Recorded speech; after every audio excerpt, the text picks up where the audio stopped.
Rio de Janeiro में G20 शिखर सम्मेलन की अध्यक्षता कर रहे ब्राजील ने भारत के लिए बड़ी मांग की है।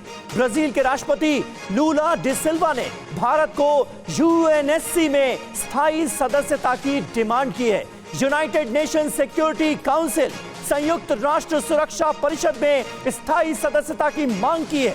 डी सिल्वा ने संयुक्त राष्ट्र में अफ्रीका, लैटिन अमेरिका और ग्लोबल साउथ के प्रतिनिधित्व न होने का मुद्दा उठाया है और बड़े सुधार की मांग की है। लूला डी सिल्वा ने यह मांग G20 सोशल के एक सेशन में रखी है।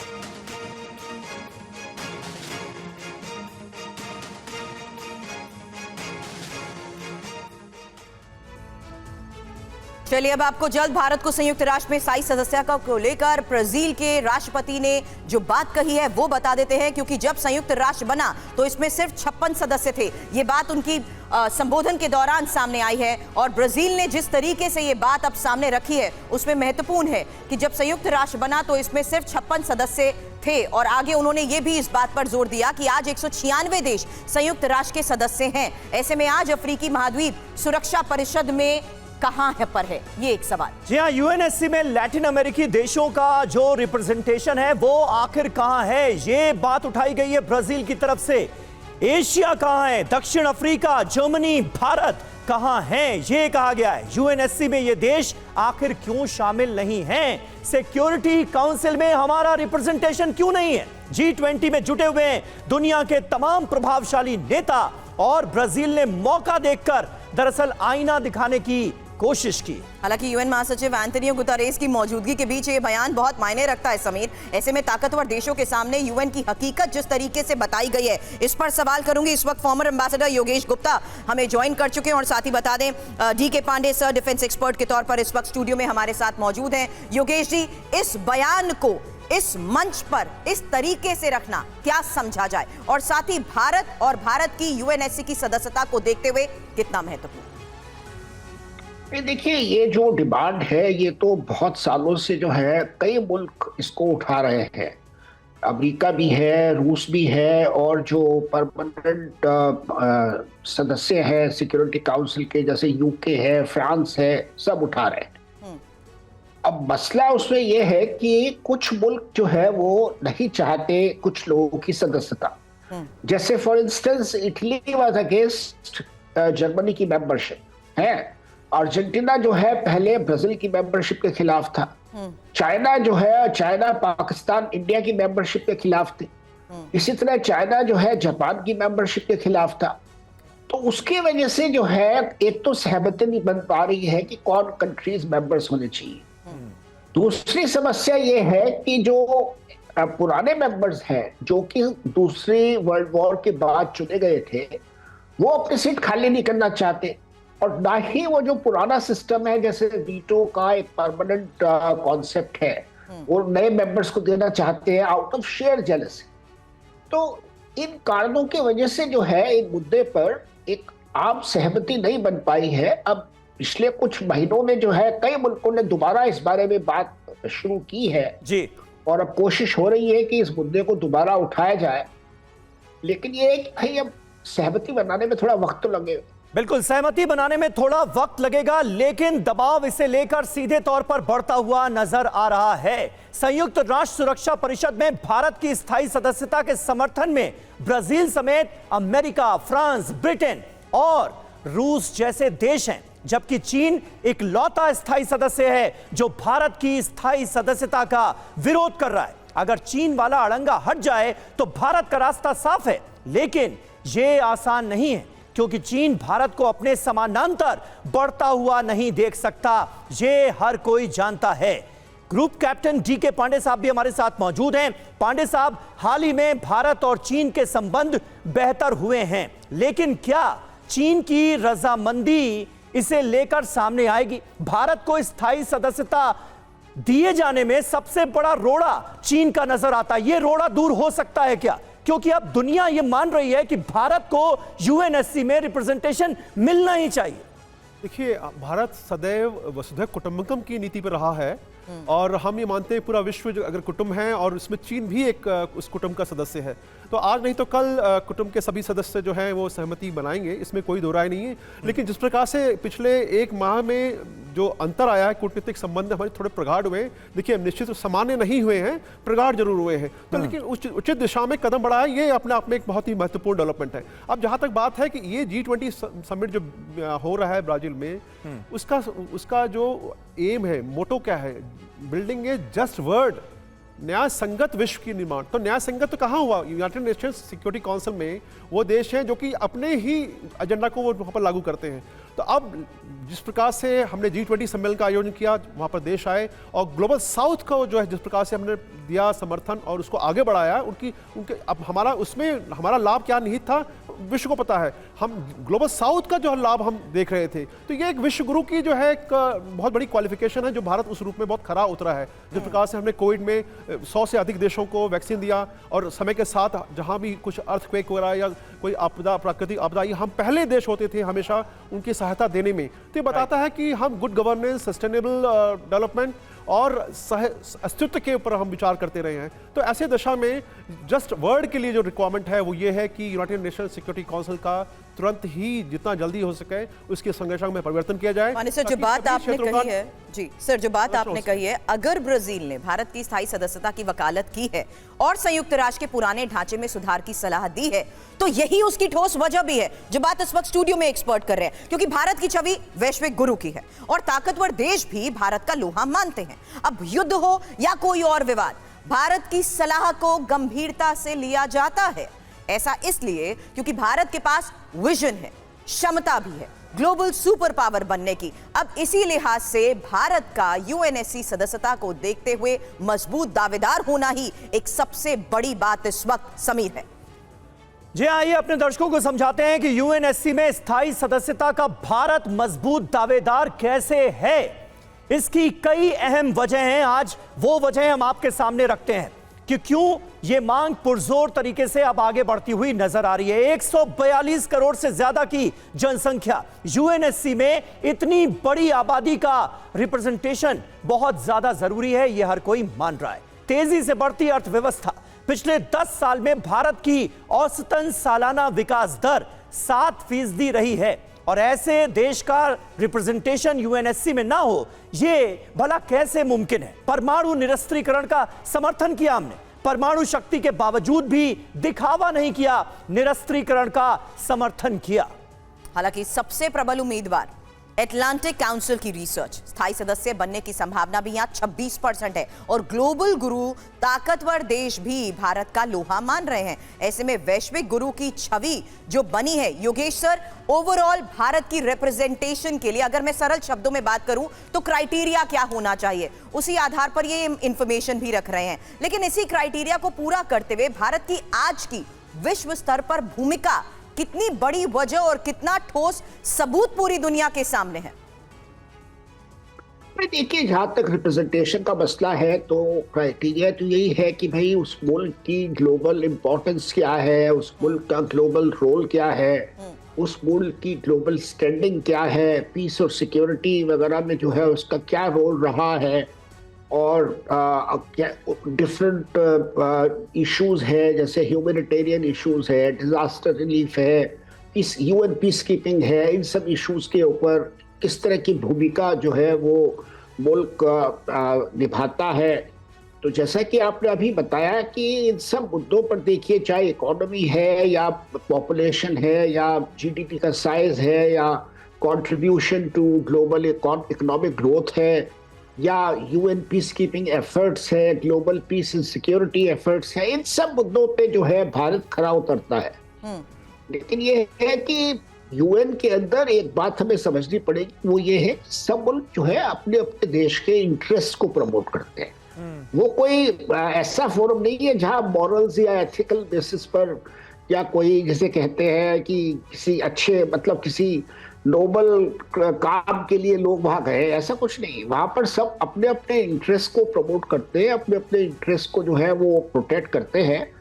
तो अब उसमें इसलिए टाइम लग रहा है कि भाई कुछ मुल्क है जो हमारे अगेंस्ट है, जैसे चीन मैंने आपसे बताया जी, थोड़ा जो वेस्ट के कंट्रीज है, पहले जैसे अमेरिका वगैरह थे, ये भी थोड़ा हमारे खिलाफ थे।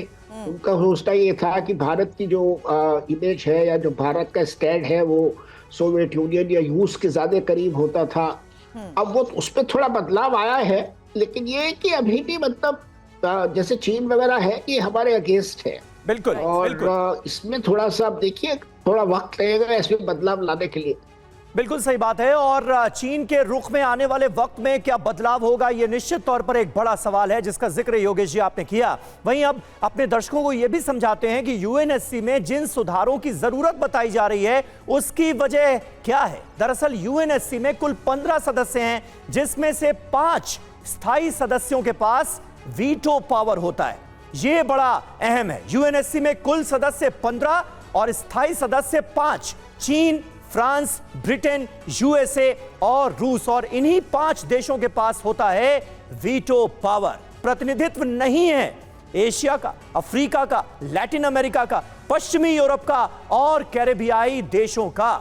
और यही वजह है कि अब सिक्योरिटी काउंसिल में सुधार की गुंजाइश है, सुधार जरूरी हो गया है, ये हर कोई मान रहा है। और ये सुधार जरूरी क्यों है ये भी समझना जरूरी है, क्योंकि देखिए 21वीं सदी में भू राजनीतिक समीकरण जिस तरीके से काफी बदले हैं और 1963-65 को हुए विस्तार में खास बदलाव नहीं हुआ था, लेकिन मौजूदा संरचना 1945 की स्थिति पर आधारित है और नई वास्तविकताओं के हिसाब से बदलाव की जिस तरीके से मांग की जा रही है। पांडे सर, ये एक अगला सवाल आपसे जरूर करूंगी, क्योंकि भारत और भारत की सदस्यता पर अभी तक हमने बात की है, लेकिन यूएन सुरक्षा परिषद में सुधार जरूरी क्यों है, इस पर भी सवाल होना चाहिए। लेकिन उससे पहले एक और बड़ी खबर। समीर, एक अहम खबर है। G20 में पीएम मोदी और स्टॉर्मर मुलाकात से निकलकर यह बड़ी खबर सामने आ रही है। 2025 में भारत ब्रिटेन के बीच होगा बड़ा समझौता। दोनों देशों के बीच होगा मुक्त व्यापार समझौता। सुरक्षा, शिक्षा, तकनीक के क्षेत्र में भी समझौते होंगे। ये खबर सामने आ रही है। तो भारत और ब्रिटेन के बीच मुक्त व्यापार समझौता भी संभव है। और आज की तारीख में भारत के दुनिया के तमाम मुल्कों के साथ जो संबंध हैं, DK पांडे साहब, उन्हें अगर देखते हुए ये मांग जोर पकड़ रही है कि यूएनएससी में हमें स्थायी सदस्यता मिलनी चाहिए, तो ये किसी भी लिहाज से गलत भी नजर नहीं आती। और एक बड़ी बात यह भी कि यूएनएससी के पावर्स का जिक्र हुआ, उसमें क्या बदलाव होने चाहिए इसका जिक्र हुआ। यूएन आज की तारीख में कैसे अपनी प्रासंगिकता खोता जा रहा है, इसका भी जिक्र बार बार हुआ। दुनिया में इकलौता वाहिद ऐसा मुल्क भारत नजर आया जो शांति के पैरोकार के रूप में दिखा। क्या आपको लगता है कि अगर बड़े बदलाव होते हैं, यूएनएससी में भारत को शामिल किया जाता है, तो यूएन की पूरी संरचना में, यूएन के पूरे मिजाज में एक तरह का बदलाव नजर आएगा जो कि दुनिया के हित में होगा? 100% आएगा, क्योंकि भारत ने, जैसा मैंने पहले भी जिक्र किया, पूरे विश्व को एक परिवार मानता है। तो अगर आप देखें कि वीटो का प्रयोग किया गया, काफ़ी बार किया गया और सैकड़ों टाइम किया गया, तो उसमें जब भी प्रयोग किया गया उसके पीछे निहित स्वार्थ रहे हैं उन देशों के जिन्होंने उस वीटो पावर का इस्तेमाल किया।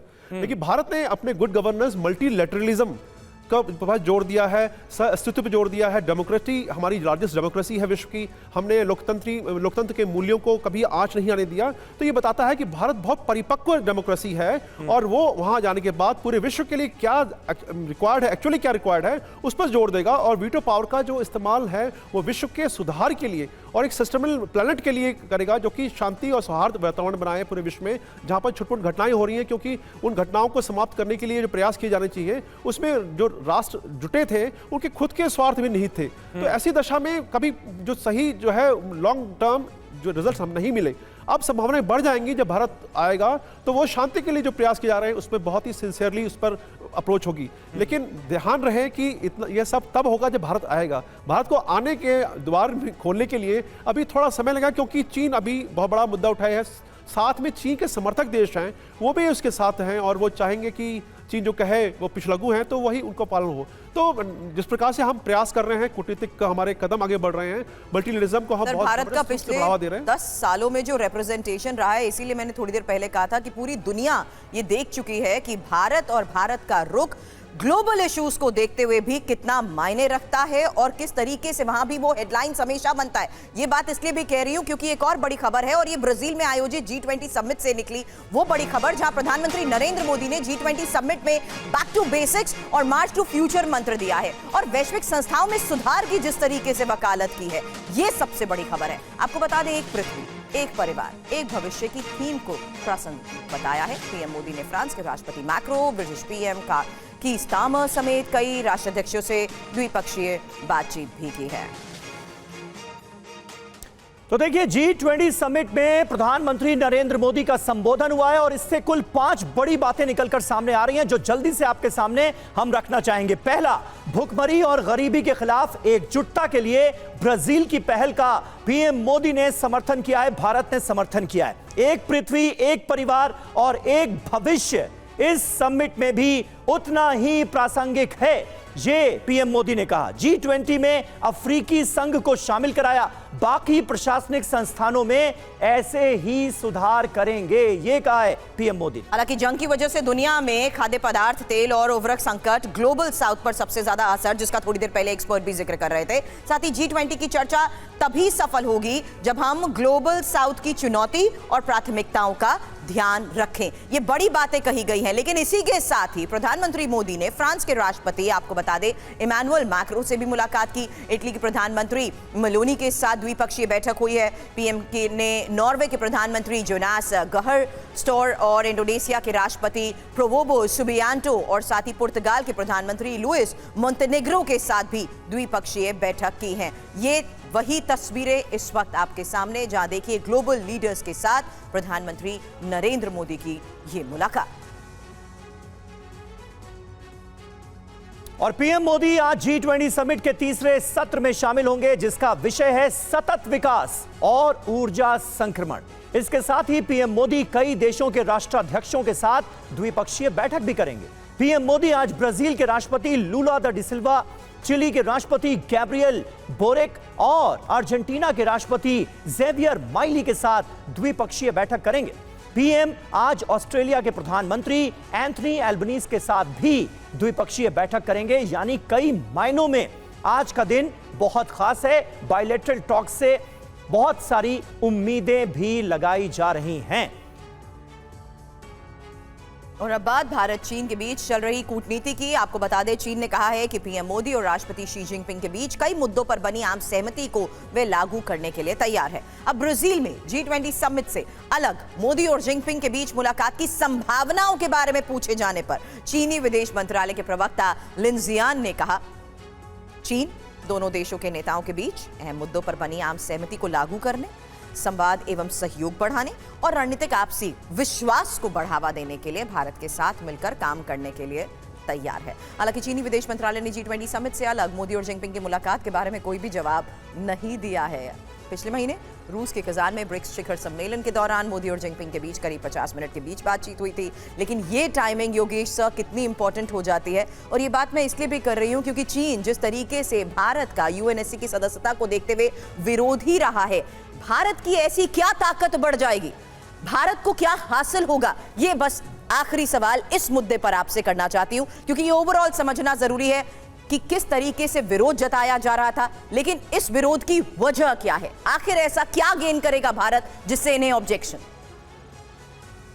नहीं, इनका तो देखिए ऑब्जेक्शन तो मेनली यही है कि चीन की शुरू से नीति ये रही है कि इंडिया को कमजोर किया जाए, इंडिया को अंडरमाइन किया जाए, जिससे कि इंडिया कभी इनके बराबरी में ना उभर पाए, इंडिया इनके बराबरी की ताकत ना बन पाए। तो हमेशा से चीन का यही सोच रही है। और थोड़ा सा इस वक्त जो है चीन के ऊपर स्पॉटलाइट इसलिए बढ़ रही है कि अगर आप देखें तो जो अमेरिका में जो नए राष्ट्रपति हैं ट्रंप साहब, उन्होंने जो अपनी कैबिनेट चूज की है उसमें जैसे विदेश मंत्री है मार्को रूबियो, या उनके नेशनल सिक्योरिटी एडवाइजर है, या उनके डिफेंस मंत्री हैं, वो सब जिसे कहते हैं चाइना हॉक्स है। यानी उनकी जो सोच है वो चाइना के एंटी चाइना है, काफी स्ट्रांगली वो लोग सब एंटी चाइना है। तो उम्मीद ये की जा रही है कि जो अमेरिका में सरकार की नीति थी पहले बाइडेन के सामने कि वो कंपटीशन वाली, कि भाई चाइना और अमेरिका का कंपटीशन चलता रहेगा, अब वो कंपटीशन के बदले जो है उस नीति में फर्क आएगा। और अब नई सरकार जो है अमेरिका की चीन को हराने में जो है वो ज्यादा उस पर ध्यान देगी कि भाई इस कंपटीशन में चीन को हराया जाए और और अमेरिका की जो ग्लोबल नंबर 1 पोजीशन है, जो ग्लोबल स्टैंडिंग है, उसको बरकरार रखा जाए। इस वजह से थोड़ा चीन जो है वो चिंतित है, और उन्होंने राष्ट्रपति ट्रंप ने कहा है कि वो चीन के ऊपर 60% के ड्यूटीज लगा सकते हैं, उसके जो इलेक्ट्रिक व्हीकल्स है या सोलर इक्विपमेंट है या और चीजें हैं। तो अब चीन में जो है, देखिए, पहले प्रॉपर्टी के इशू को लेके बहुत क्राइसिस चल रहा है, फिर काफी डेट वहां बहुत ज्यादा बढ़ गया है सेंट्रल गवर्नमेंट का और स्टेट गवर्नमेंट्स का। और सिर्फ जो चीन, बिल्कुल सही बात है योगेश जी और जीके पांडे जी, आप दोनों हमारे साथ बने रहे। इस मुद्दे पर हम और आगे बात करेंगे, लेकिन फिलहाल हमें रुख करना होगा ईरान इजराइल वॉर फ्रंट का, उससे जुड़ी खबरें आपके सामने। अब चलिए, तो बड़ी खबर आपको बता दें, जहां हिजबुल्लाह का उत्तरी इजराइल के शफरम शहर पर जवाबी हमला हुआ है और हिजबुल्लाह के हमले में एक महिला की मौत की खबर है, जबकि 17 घायल बताए जा रहे हैं। आपको बता दें, इसी हमले में 3 मंजिला इमारत में लगी आग के बाद की यह तस्वीर सामने आई है।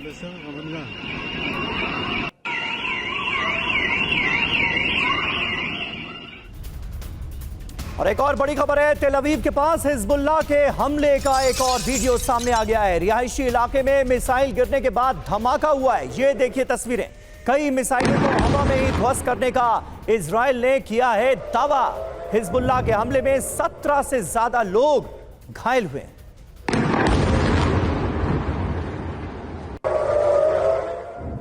वहीं लेबनान से इजराइल पर भीषण हमले को लेकर भी एक खबर है, जहां रमत गन पर हिजबुल्लाह का मिसाइल अटैक हुआ और मिलिट्री ठिकानों को टारगेट किया गया।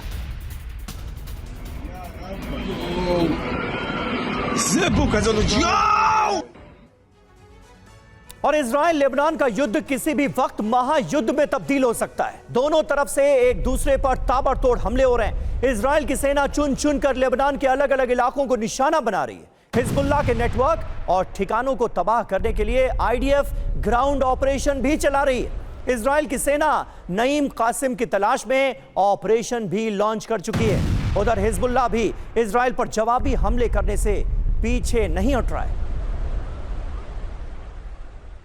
हालांकि हिजबुल्लाह के हमले को लेकर जिस तरीके से इजराइल अभी दहला हुआ है, हमला हुआ कहां पर है ये जान लीजिए, क्योंकि बड़ी खबर सामने आई कि जिस तरीके से अभी तक हाइफा को टारगेट किया जा रहा था, शफाराम, तेल अवीव, हाइफा एक बार फिर से टारगेट पर है। इसमें बड़ी बात यह है कि इजराइल के अलग अलग शहरों पर लगातार हमलों को अंजाम दिया जा रहा है। हालांकि इसमें रिहायशी इलाके भी शामिल है। सैन्य ठिकानों पर भी लगातार हमलों को लेकर खबर आ रही है।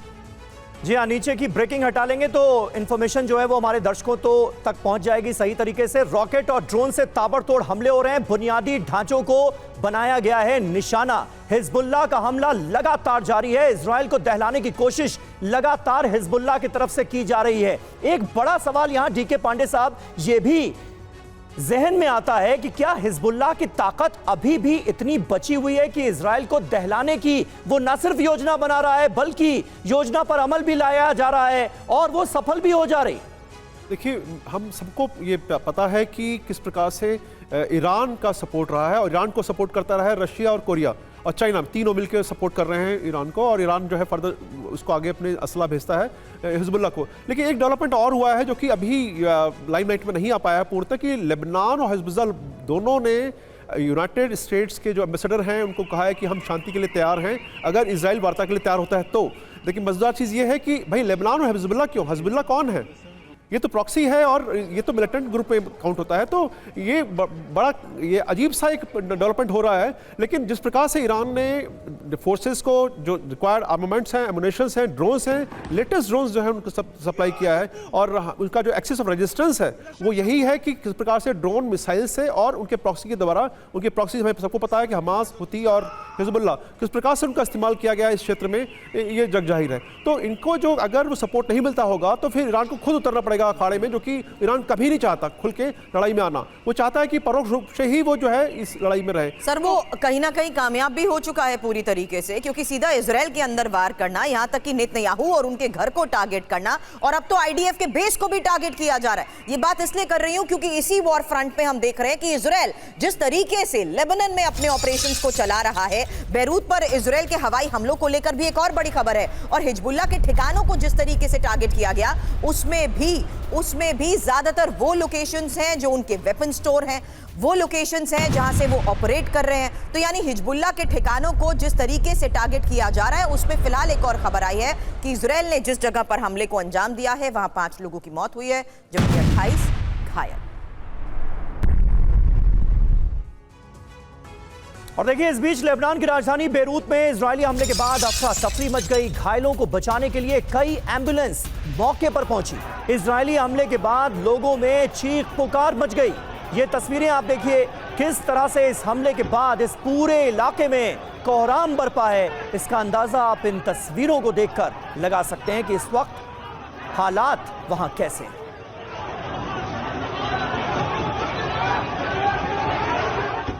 तो बेरूत पर हुए विध्वंसक हमले की तस्वीर आपने देखी है, लेकिन अब इंफॉर्मेशन वॉल पर एक एक डिटेल आपके सामने, क्योंकि आईडीएफ का जो एक्शन इस वक्त जारी है, निशाने पर हिजबुल्लाह है और सेंट्रल बेरूत और दक्षिण बेरूत में हमले की तस्वीर हमने आपको दिखाई, जहां मिसाइल अटैक हुआ और ड्रोन से वार किया गया।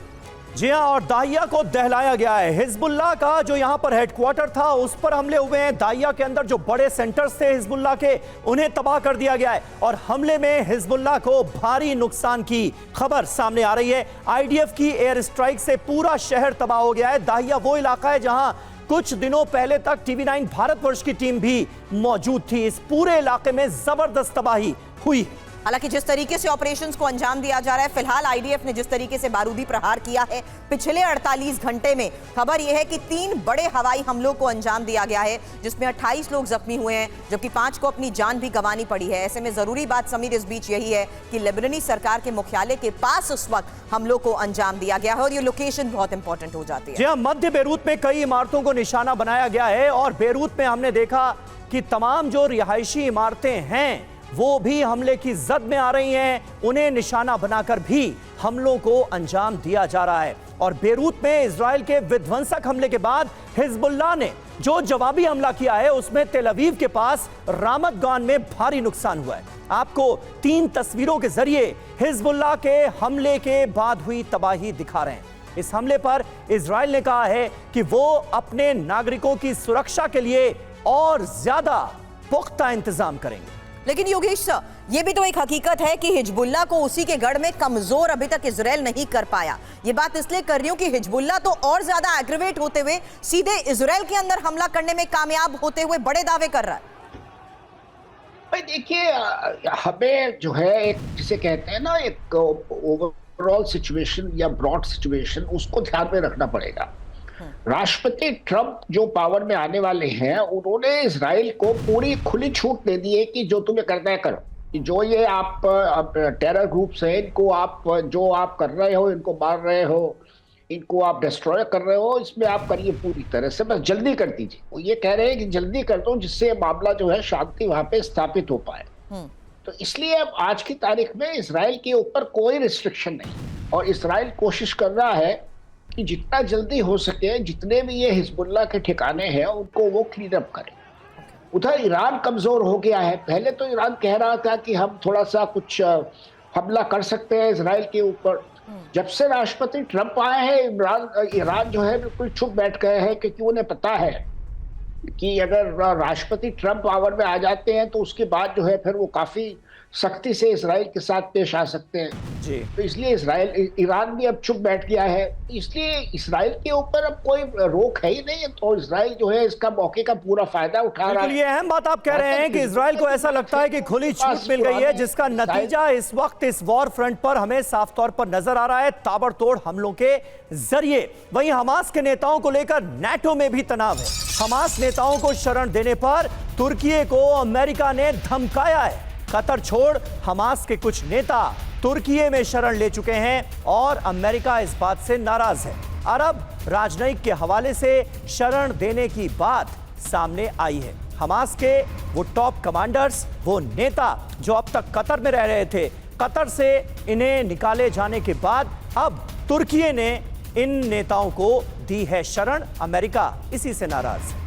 एक जल्द इंफॉर्मेशन सामने रखते हैं, क्योंकि अमेरिका ने तुर्की को हमास नेताओं को लेकर सख्त संदेश दिया है और खबर यही सामने आई है, जहां देखिए किस तरीके से आतंकी संगठनों को शरण नहीं देनी चाहिए, ये बात अमेरिका कह रहा है। तुर्की को अमेरिका ने जिस तरीके से चेताया है, यही जानकारी आपके सामने। हमारे सहयोगियों को यह अच्छी तरह समझना होगा और हमास नेताओं को शरण देने की खबर से अमेरिका की नाराजगी अब खुलकर सामने आ चुकी है। वहीं इजरायली मीडिया ने हमास नेताओं को शरण देने की जिस तरीके से खबर दी, अरब राजनयिक के हवाले से इजरायल ने यह खबर दी है और अमेरिका ने तुर्की को हमास नेताओं से दूर रहने की हिदायत दी है। कतर में रहने वाले हमास नेता तुर्की आते जाते रहते हैं, ये बात भी कही गई है। अमेरिका के कई वांटेड हमास नेता तुर्की में छिपे हैं। और देखिए, उत्तरी गाजा पर इजराइल के हमले अभी भी जारी हैं। इजराइल की सेना उत्तरी गाजा में लगातार हमले कर रही है। नॉर्थ गाजा के बेत लाहिया में हुए इजरायली हमले में 30 लोग मारे गए। इजराइल का कहना है कि उत्तरी गाजा में हमास के लड़ाके फिर से एक्टिव हो रहे हैं और इजराइल की सेना पर हमले किए जा रहे हैं। यानी ये वॉर फ्रंट भी अब और ज्यादा सुलगता हुआ नजर आ रहा है। अमेरिका में जो डेवलपमेंट हुआ है, जिस तरह से डोनाल्ड ट्रंप नए राष्ट्रपति चुने गए हैं, उसके बाद बहुत कुछ बदला है। रूस यूक्रेन वॉर फ्रंट पर भी और ईरान इजराइल वॉर फ्रंट पर भी। लगातार हमारी नजर इस पर आगे भी बनी रहेगी। फिलहाल अपने मेहमानों का शुक्रिया अदा करना चाहेंगे।